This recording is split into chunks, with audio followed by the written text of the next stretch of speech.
Oh, right. Well, in case you're not, up to date with the two of the biggest latest stories in federal politics and scandals involving the Liberals, which are just never ending.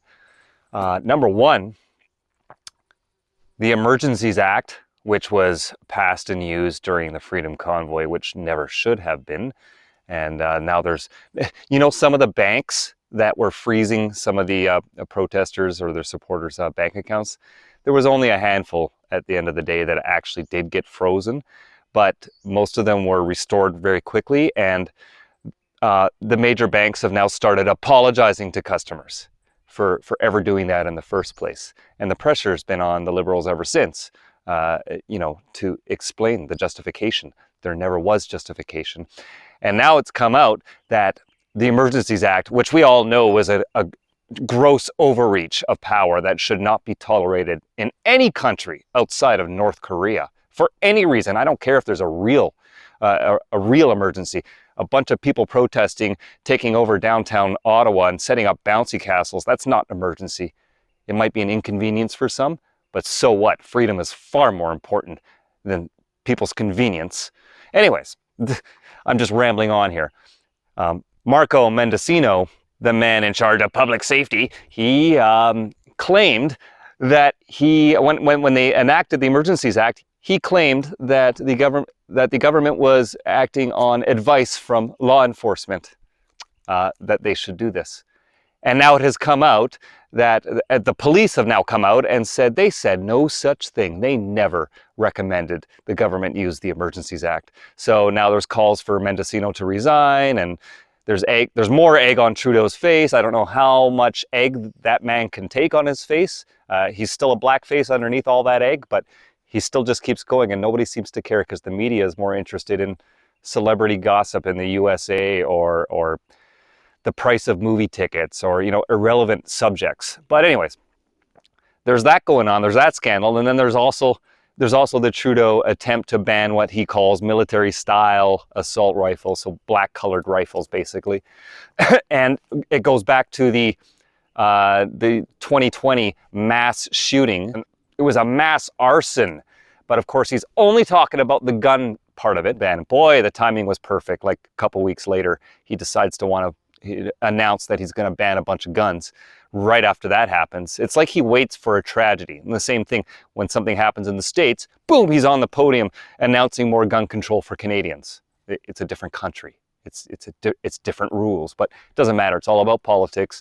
And people like me, the lawful gun owner, we are the low-hanging fruit, and we're the scapegoats to keep the heat off the Liberals for all of their other failures.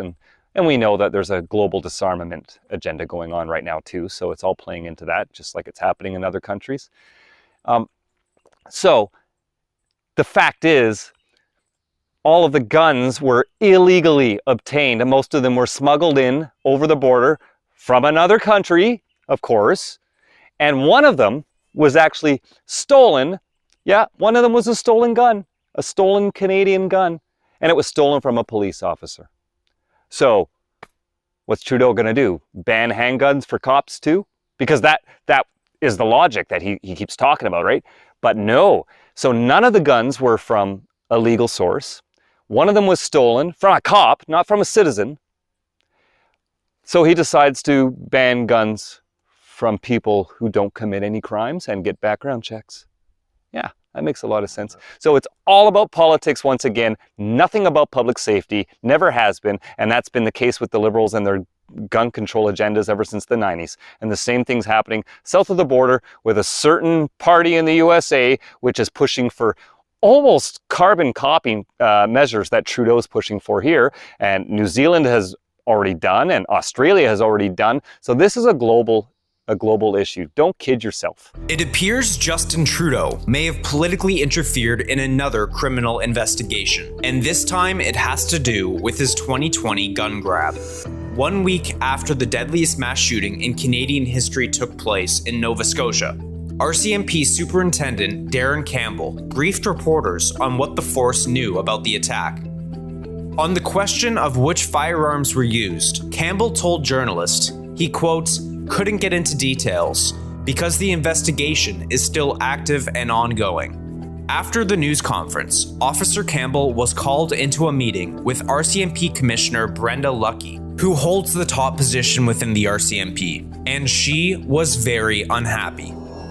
Campbell's handwritten notes, made immediately after, describe the meeting, and what they detail is truly alarming. Campbell started by stating, quote, "The commissioner was obviously upset. She did not raise her voice, but her choice of words was indicative of her overall dissatisfaction with our work." The reason for her dissatisfaction had to do with her explicit instructions to release certain details about the attack to the media. The commissioner accused us of disrespecting her by not following her instructions to include specific info about the firearms used. However, I said we couldn't, because to do so would jeopardize ongoing efforts to advance the US side of the case, as well as the Canadian components of the investigation. So Campbell and the Nova Scotia RCMP were cautious about releasing certain details that would put the investigation in jeopardy. After all, it was the largest mass shooting in Canadian history, leaving 22 people dead. The investigation needed to be conducted thoroughly, carefully, and with the respect that it deserved. Superintendent Campbell understood this, but it seems this wasn't a priority for Commissioner Lucki. Campbell's notes said Lucki went on at length in the meeting, saying she was, quote, "sad and disappointed that he had not provided the details of which firearms were used to the media." Then, shockingly added, she had promised the Minister of Public Safety and the Prime Minister's office that the RCMP would release this information. Campbell's notes continue. "I tried to explain there was no intent to disrespect anyone.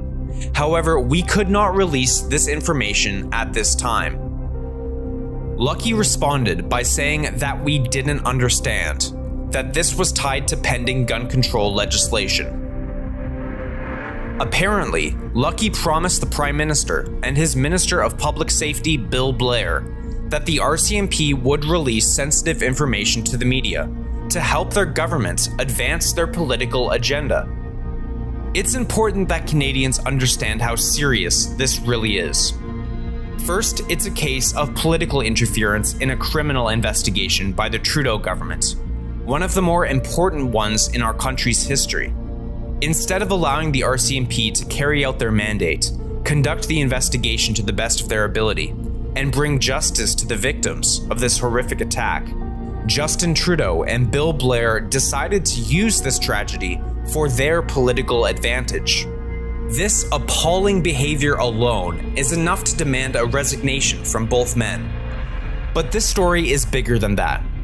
It alleges that the leader of the RCMP, Commissioner Brenda Lucki, was willing to compromise an investigation into the largest mass shooting in our history just to please the Prime Minister and his Minister of Public Safety. And that is unacceptable. Public trust in institutions in this country is deteriorating, and there's little mystery why. The Trudeau government blames this on, quote, disinformation, an excuse they're using to push for censorship online. But in reality, it's repeated, cynical, corrupt behavior like this, perpetrated by the Trudeau government and their minions in public service, who cause Canadians to lose faith in our institutions.